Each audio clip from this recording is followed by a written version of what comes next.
Voltando aqui para mais um vídeo sobre análise de papéis. Vamos dar uma olhada como é que foram os resultados do Itaú por conta do segundo trimestre de 2023 e vamos aproveitar para falar um pouco sobre os dividendos que o banco anunciou recentemente e o total de expectativa que temos para o ano de 2023. Vou tentar fazer aqui um vídeo um pouco mais rápido, uma vez que o Banco Itaú ele não faz parte da carteira do canal e eu acho que a gente consegue olhar os tópicos mais interessantes e ao mesmo tempo chegar naquela nossa tabela com os nossos indicadores, onde nós podemos olhar de uma forma mais acurada como é que está a situação do banco do ponto de vista se investimos ou não. E eu vou me utilizar aqui das demonstrações contábeis completas, neste caso aqui que segue o IFRS, que são as demonstrações financeiras segundo os padrões internacionais. E também vou me utilizar da análise gerencial e operações e demonstrações contábeis, aqui neste caso, seguindo as demonstrações contábeis conforme elas são de maneira mais comum aceitas no Brasil. E indo para o IFRS, eu vou direto aqui na página 17, onde nós vamos poder encontrar informações que vão nos ajudar bastante na hora de fazermos a nossa tabela de múltiplos. Na realidade, você vai encontrar duas informações com relação ao patrimônio líquido dentro do passivo, na parte do balanço que fala do passivo e patrimônio líquido. A primeira delas é com relação ao total do patrimônio líquido dos acionistas controladores, 178 bilhões, que é o patrimônio líquido utilizado na maioria das construções sobre os múltiplos do Itaú. Mas eu prefiro utilizar aqui o total do patrimônio líquido, que é o que eu venho utilizando para todas as empresas que eu analiso aqui no canal, e aqui no caso está em 188, quase 189 bilhões. Além disso, nós vamos descer aqui na página 18, nós temos mais informações aqui que nos interessam, em particular com relação ao lucro líquido do Itaú, segundo o IFRS. Então, no período, aqui nós temos duas formas de ver isso aqui. Se nós olharmos para essa coluna, temos 8,9 bilhões, que foi o resultado do segundo trimestre. E o total do semestre, que é o que nos interessa para fazer a composição e a projeção até o final do ano de 2023, nós temos o lucro líquido acumulado do primeiro semestre de quase 16,5 bilhões. Já olhando aqui para o relatório gerencial da companhia, se nós formos aqui na página 5, no caso o Itaú, ele costuma deixar alguns dados bem à disposição para nós. Um desses dados, então aqui está no sumário do resultado gerencial, nós conseguimos ver algumas informações que normalmente nós utilizamos para fins do nosso entendimento como está a saúde bancária. Um deles é o índice de inadimplência de 90 dias ou mais. Então você note que no caso aqui do Itaú, ele tem o índice de inadimplência total e ele é decomposto depois no índice de inadimplência do Brasil e da América Latina. Lembrando que ultimamente saiu uma notícia da venda do Itaú lá na Argentina. Então, é uma das partes da América Latina que me parece o banco está deixando. Se nós olharmos para o índice de inadimplência no total, ele é de 3%. De 90 dias ou mais. Se nós olharmos para a América Latina, é de 1,3. Veja a diferença que tem. Porque o que impacta para que ele chegue naqueles 3 é o alto índice de inadimplência aqui no Brasil de 3,5. Na verdade, a gente gosta que fica ali nos 3, abaixo dos 3, para a gente verificar que o banco realmente ele fez concessões de crédito para aqueles devedores que vão ter condições de fazer o seu pagamento. Porque quando não acontece isso, ele precisa ajustar aqui o seu índice de cobertura, esse que está aqui em 212%. O que significa, que provavelmente o banco precisa ter mais recurso disponível para ficar em pé de atender a essa possível inadimplência e dessa forma, evidentemente, que vai ter uma redução no seu lucro líquido e no pagamento dos seus proventos. Com relação ao índice de eficiência, veja que chega a 39,6, é um bom índice de eficiência, não está entre os menores, mas ele está entre os melhores, pelo menos. Aqui a recomendação do Banco Central é que o limite seja de 60%. Nós temos bancos aqui na carteira que estão batendo, chegaram a ultrapassar esse limite, agora está voltando, que é o caso do Banco do Banrisul, e no caso do Banco do Brasil, que também faz parte da carteira do canal, ele tem talvez o menor índice de inadimplência do mercado, está abaixo de 30. Então veja que, desculpa, o índice de inadimplência está abaixo de 30. O índice de eficiência ele está abaixo de 30. Então é um dos melhores que nós temos para o Banco do Brasil. Então, na verdade, a gente considera que Itaú está numa posição bastante interessante. O outro fator que é enviado aqui dentro desse relatório, veja que o valor patrimonial por ação ele já vem definido aqui, está 17,27. Lembrando que nesse caso, o Itaú ele vai utilizar o patrimônio líquido pertencente aos controladores. Então, ele vai utilizar, por isso que vai dar esse 17,27. Nós utilizamos o patrimônio líquido total e, consequentemente, vai dar um pouquinho acima disso. E a partir desse valor patrimonial por ação que nós conseguimos calcular quanto vai estar o preço da ação, o valor que ela vai estar no momento, dividido pelo valor patrimonial por ação, e assim nós vamos chegar naquele númerozinho. E aquele número significa o seguinte: se ele tiver menor do que 1, o risco é muito baixo de investir e também um indicativo de que a ação está barata. Se ele estiver entre 1 e 2, para a leitura aqui do canal, a gente entende que a ação não está nem cara nem barata e acima disso a gente começa a entender que a ação está cara. Então é uma boa referência para a gente começar a interpretar se vale a pena adquirir a ação de uma companhia qualquer aqui, em particular do Itaú. Outro índice interessante é o índice de Basileia. Veja que o consolidado prudencial ele chega a 15,1, mas eu vou utilizar para fins dos nossos estudos o índice de Basileia de capital aqui de nível 1, é o chamado Basileia 3, que está em 13,6. Então, o que significa isso? 13,6, né? Que aquele recurso que o banco faz concessão de crédito, 13,6%, ele tem condições de arcar com.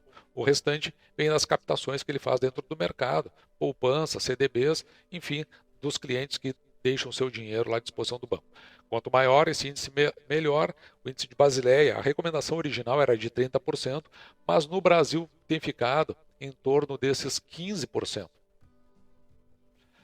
Os bancos que quebraram por essa deficiência normalmente estavam de 8 para menos. O que quebrou, o Silicon Valley Bank, ele estava ali no entorno do 8. Então, significa que olhando para esse cenário, né, a gente não tem registro de bancos que tenham tido problema por conta do índice de Basileia nesses patamares. Então, eles estão de uma forma confortável e obedecem à recomendação do Banco Central, que é ali em torno de 11 ou acima por cento. E por fim, vou dar um pulo aqui na página 54 e eu vou encontrar aqui as intermediações financeiras do Banco Itaú, que ficam aqui em 136,6 bilhões. Então, uma intermediação financeira de alto patamar, né? Veja o quanto o banco se movimenta, né, para ter aquele lucro lá de 16 bilhões no primeiro semestre.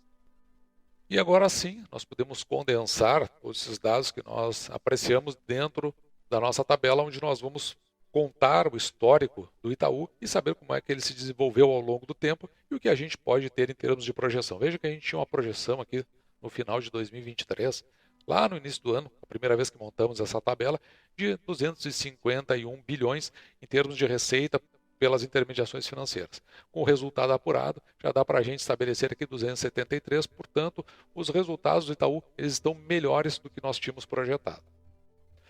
Da mesma forma, com relação ao lucro líquido, que nós tínhamos uma projeção de 32,1 bi lá no final do ano de 2023, então vai ficar aqui mais ou menos em alinhamento com o que nós projetamos, 32 para 33, uma diferença, claro, bastante significativa em termos de valores, mas fica em torno do que nós tínhamos projetado. E bem lá no início, nós tínhamos trabalhado aqui com um payout de 29,75%, ou seja, aquela parcela do lucro líquido que é distribuída para os acionistas, se com o resultado que nós tínhamos estimado, o banco tinha condições de distribuir aqui em torno de 98 centavos. Veja que para então esse mesmo payout e com o resultado um pouquinho melhor no lucro líquido, tem condições de distribuir R$ 1. E aqui é curioso, porque eu vou fazer um salto aqui para um fato relevante emitido pelo Banco Itaú. Fato relevante emitido pelo Itaú, que foi então tornado público no dia 6 de setembro de 2023, hoje é dia 8 de setembro de 2023, mas é a aprovação do pagamento de juros sobre capital próprio, no valor bruto de aproximadamente 26 centavos por ação. Lembrando que, neste caso, como se está falando de JCP e também as portas de se extinguir o JCP, provavelmente as empresas vão descarregar muito o JCP, ao que tudo indica. Não assino isso, é só uma percepção ao longo desse exercício. Mas para esse valor bruto é necessário descontar na fonte, a título de imposto de renda, 15%, então o valor líquido aqui vai ficar em 22,23 centavos. Esses dividendos vão ser pagos no ano que vem, em abril de 2024, para quem tiver posição acionária no fechamento lá do pregão, no dia 18 de setembro de 2023. Então, hoje, como é dia 8, tem mais 10 dias completos pela frente, e aí você pode descontar os finais de semana e vai dar em termos de dias úteis. E a partir do dia 19, então, as ações são negociadas ex-dividendo. Se você adquirir ações, aí não terá direito a receber aqueles 22, quase 23 centavos líquidos. E perceba que a análise que nós estamos fazendo é para fins das ações ordinárias do banco, YouTube 3. Veja que para YouTube 3, até o presente momento, o Itaú ele já pagou ali 99 centavos, já incluído anunciou, já incluído esses últimos juros sobre capital próprio. Então, para esse ano, como a gente considera sempre a data com, que é aquela data que você tem que ter a ação, aqui no caso seria 18 de novembro de 2023, então o banco tem para dividendos no ano de 2023, 99 centavos, quase batendo com aquele R$ 1 que nós vimos agora há pouco na nossa tabela de múltiplos. Do ponto de vista de proventos, tanto para o projetado, quanto para lá no início do ano e agora corrigido por conta dos resultados, veja que ele fica muito perto do que o banco de fato veio a pagar. Olhando agora para o patrimônio líquido que nós apuramos, lembrando que nós estamos vendo o patrimônio líquido total, são esses 188, quase 189 bilhões. Neste caso aqui, vai ficar um pouquinho acima o valor patrimonial por ação do que foi apurado. Veja que nós chegamos aqui ao valor patrimonial por ação de 19,27. Neste caso, ao tempo que estávamos fazendo esse vídeo, a ação estava cotada a R$ 22,73.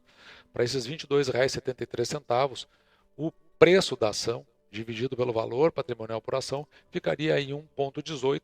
Lembrando que, como a gente disse, acima de 1 e abaixo de 2 ou abaixo, a gente entende que a ação está sinalizando que ela não esteja caro nem barato, embora ainda o risco seja bem baixo de investir quando está no limiar ali do valor patrimonial, o preço da ação, né, perto do valor patrimonial. Já o preço da ação dividido pelo lucro líquido por ação, considerando a nossa estimativa em 6,77, um indicativo de que se você comprar a ação aí por R$ 22,73, em função do lucro líquido, você vai receber aí em torno de 7 anos aproximadamente.